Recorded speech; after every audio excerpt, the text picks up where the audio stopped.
Sabia que o Brasil teve um presidente negro no início do século XX? Mas por que tão pouca gente conhece sua história? Eu sou o professor Cláudio, professor de História do Brasil, e vou contar essa história para você.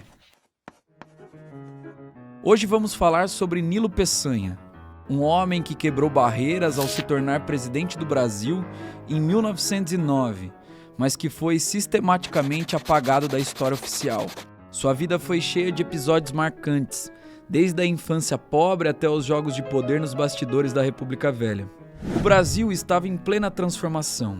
Em 1888, a escravidão havia sido abolida, mas os negros e mestiços continuavam marginalizados. Apenas um ano depois, a monarquia foi derrubada e a república, por militares e cafeicultores, foi proclamada. O regime ainda era dominado por um grupo seleto que controlava o poder político e econômico. Foi nesse contexto que Nilo Peçanha nasceu em 1867, em Campos dos Goytacazes, no interior do Rio de Janeiro. Filho de pais de classe média e mestiço, ele cresceu ouvindo que jamais chegaria longe. Na escola, sofreu discriminação por sua origem, mas respondeu de uma maneira que poucos esperavam. Se destacou pelos estudos e desenvolveu uma oratória afiada, algo que se tornaria sua maior arma política no futuro. Mas o caminho até o sucesso não seria fácil. Para um jovem mestiço e de classe média, estudar era um privilégio inacessível. Mas Nilo não aceitou esse destino.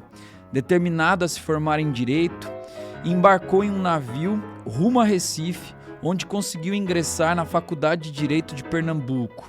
Essa ousadia marcaria toda a sua trajetória. Após se formar, Peçanha entrou para a política, primeiro como deputado estadual e depois como deputado federal. Sua capacidade de articulação chamou a atenção e logo se tornou governador do Rio de Janeiro.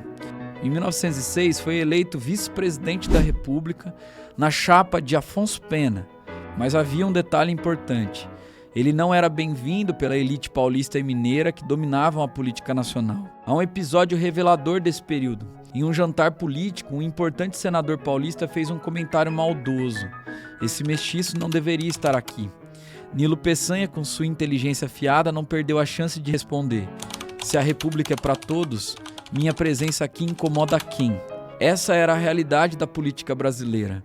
Mesmo ocupando o segundo cargo mais alto do país, ele era tratado como um estranho no ninho. Tudo mudou em 14 de junho de 1909, quando Afonso Pena, acometido por uma doença respiratória, faleceu subitamente. E assim, contra a vontade das elites do café com leite, Nilo Peçanha se tornou o primeiro presidente negro do Brasil. Mas a resistência contra ele era tão grande que suas fotografias oficiais foram alteradas para clarear sua pele numa tentativa de esconder sua origem mestiça. Apesar de governar por apenas 1 ano e 3 meses, Nilo Peçanha conseguiu deixar sua marca no país. Uma de suas principais iniciativas foi a criação das Escolas de Aprendizes Artífices, instituição voltada para a formação profissional de jovens de baixa renda. Esse projeto, mais tarde, daria origem aos institutos federais que ainda existem hoje. Outra ação importante foi a criação do Serviço de Proteção ao Índio, o SPI, liderado pelo Marechal Cândido Rondon. Foi a primeira política pública voltada para a população indígena na história do Brasil. Mas nem tudo foram acertos.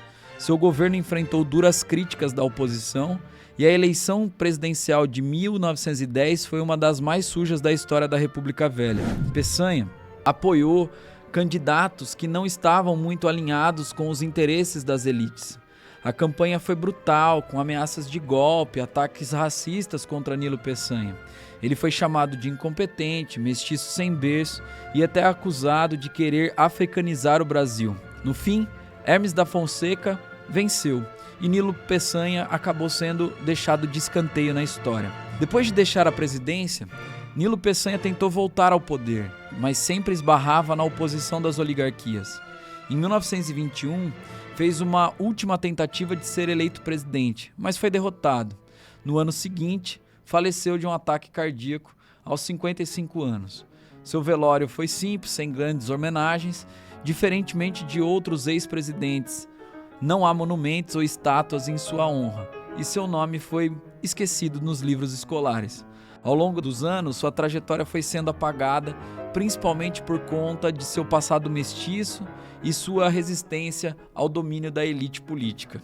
A história de Nilo Peçanha nos ensina que o Brasil já teve líderes negros e mestiços, mas que muitos foram invisibilizados. Ele desafiou o sistema, chegou ao cargo mais alto da República e tentou implementar mudanças importantes. Mas o racismo estrutural ainda daquela sociedade, os interesses políticos, os isolaram da narrativa oficial. E agora eu te pergunto, por que demoramos tanto para reconhecer esse presidente? O que mais a história oficial escondeu? Essa é a história de Nilo Peçanha. Espero que agora você consiga compreender um pouquinho mais sobre a história de personagens negros na história do país.